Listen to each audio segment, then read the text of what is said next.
Aprovechando que está aturdida, vamos a explicar un poco cómo funciona. Simplemente un personaje cuando está aturdido recibe su enemigo una bonificación de +2 para impactarle en los ataques cuerpo a cuerpo. Aparte, si se va del trabado, pues evidentemente Nora no puede hacer el ataque gratuito correspondiente. Y no puede, cuando esté en su turno y se active, no puede realizar ninguna acción hasta que se quite el aturdimiento. ¿Cómo se quita? Solo tiene que realizar una acción de movimiento para quitarlo. Una de sus dos acciones las perdería y se considera acción de movimiento el quitarse el aturdimiento. Esto es importante para luego cuando veamos las reacciones, porque en función de la distancia y del tipo de acción se puede reaccionar o no. Entonces en este caso se considera acción de movimiento. Vale, supongamos que se quita el aturdimiento Nora y aquí tiene dos fichas de investigación. Estas fichas son básicamente para objetivos y para rapiñar ítems del yermo. Estas fichas se pueden ver a distancia gracias a su sensibilidad. Como es negro a 12 pulgadas, aquí hay distancia de sobra. Por ejemplo, podrías verlas, ¿vale? No tiene por qué mostrarlas. En este caso sería la señal de que hay ahí un registrable, pero que todavía no se sabe lo que es. Algo para recoger. Y aquí, por ejemplo, un 1, que esto es un indicativo de que hay algo de un objetivo del escenario que siempre se marca con números o con letras. Vale. Estos registrables no se pueden ver hasta que estés pegado a ellos. Cuando estás ya en contacto, puedes interactuar y podemos ver lo que es. Tampoco tienes por qué mostrarlo, solo se muestran obligatoriamente cuando llevan una calavera de peligro y tienes que robar una trampa. En este caso, bueno, sí, lo mostraría porque es un ítem y tienes que robar el ítem del mazo del yermo, que se monta según lo que te diga el escenario. También se puede personalizar. En muchos escenarios te viene ya preparado por si quieres hacerlos temáticos para que tenga más sentido con el escenario, ya te dice lo que tienes que montar. ¿Vale? Y entonces Nora robaría un ítem. Ese ítem quedaría directamente con esta figura, ¿vale? Y estos ítems que se portan, si muere el personaje, se quedan en el suelo y los puede recoger otro personaje o el enemigo sin problema. Los que se traen a la batalla no, pero los que se cogen de yermo siempre se pueden volver a recoger por otro personaje. Entonces, en este caso, imaginamos que ha robado una cámara en buenas condiciones y nada. ¿Qué pasa si le sale esto? Pues tú sabes que es de hackeo, pues no tienes por qué enseñarlo. Si no te interesa la tirada, puedes esperarte después. Si no tienes acciones o si por ejemplo no tienes la capacidad de realizar hackeo, pues podrías dejarlo ahí porque el otro jugador pues no sepa lo que es. En este caso, la única manera de conseguir el ítem es pasando una acción de hackeo, ¿vale? Esta es una de las pericias que vamos a hablar. Aquí sería que no hay nada, tampoco tienes por qué mostrarlo.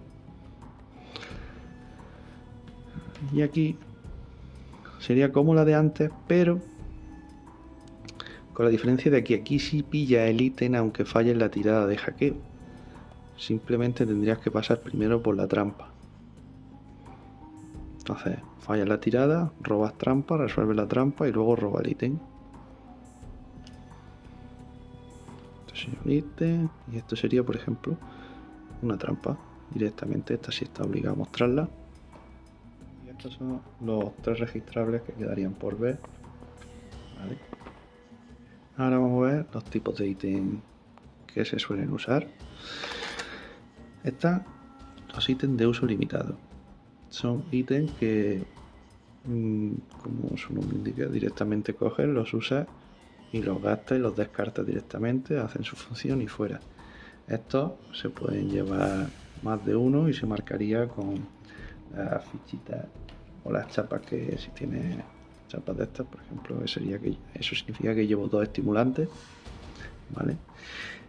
Las armas arrojadizas como granadas también se consideran ítem de uso limitado y se contabilizan del mismo modo.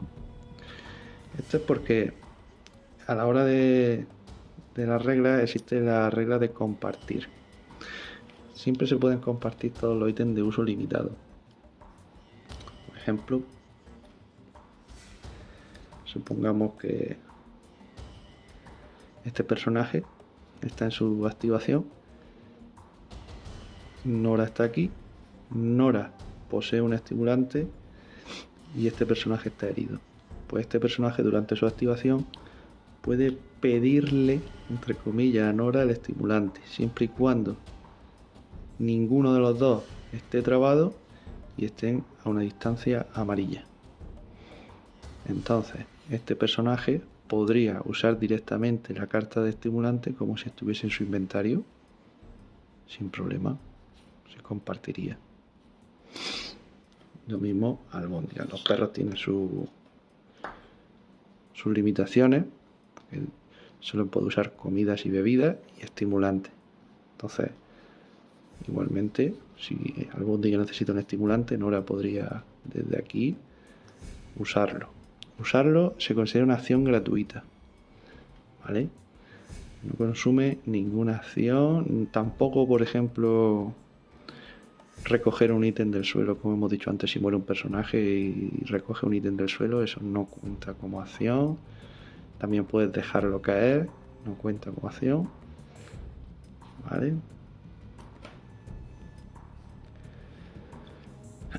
Estos son los ítems de uso decreciente, los que se usan y tienen un efecto que es cambiante por ronda. En este caso es de 2 rondas, empezaría directamente aquí en la segunda columna, la sobrecarga, y al igual no se pueden acumular más ítems de uso decreciente, efecto decreciente, perdón, hasta que no se acabe, pues nada. Y luego están los ítems que son de un efecto fijo durante las rondas, pero tienen unas rondas limitadas. Por ejemplo, el Stealth Boy. Stealth Boy, por ejemplo, lo usa, obtendría, como dice ahí el reloj, 2, una ficha contado por la otra cara, que son dos contadores. Cada vez que se activa el personaje lo baja, le quita un contador. Cuando vaya a quitarle contadores, si ya no le queda, entonces sí se destruye y ya perdería su habilidad. Por curiosidad, ¿qué hace? Pues para atacar o entrabar a un personaje que esté usando el Stealth Boy, primero se tiene que realizar un test de percepción que está penalizado a -4.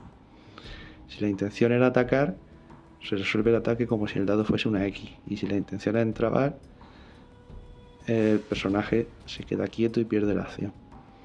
Si acierta o tiene éxito, entonces se resuelve la acción de forma normal y todos los demás personajes que hagan el test de percepción esta ronda o este turno, perdón, ignorarían la penalización de -4. Además, para percibir todas las provocaciones de ese personaje también se penaliza a -4 la percepción. Eso quiere decir que si otro personaje está alerta y yo me muevo con el Stealth Boy, para tú poder reaccionarme tendrías que pasar primero igualmente para percibir que estoy ahí, percepción a -4. Ahora vamos a ver el daño radioactivo rápidamente. Imaginemos que esta versión de albóndiga tiene una herida.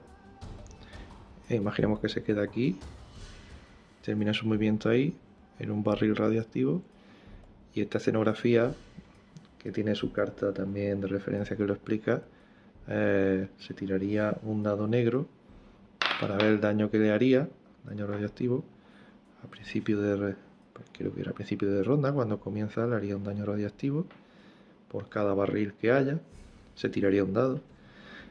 Y claro, en este caso recibiría un daño radiactivo. ¿Pero qué pasa con el daño radiactivo? Aquí el daño radiactivo no se añade a la herida, simplemente la herida se convierte en herida radiactiva, que es más difícil de curar. Y de algún modo ya te limita el máximo de salud. ¿Vale? Ya se convertiría la herida normal en herida radiactiva. Si no tuviese ninguna herida, pues obtendría una herida radiactiva. Si tuviese dos heridas radiactivas, pues igual, se queda con una normal y con una radiactiva. Cuando un personaje quiere curarse las heridas radiactivas, por ejemplo, con un Radaway, realmente no te la elimina. Lo que hace es que si te cura 4 heridas radiactivas, pues en este caso curaría 2 y las otras 2 se ignorarían, pues no puede curar las heridas normales.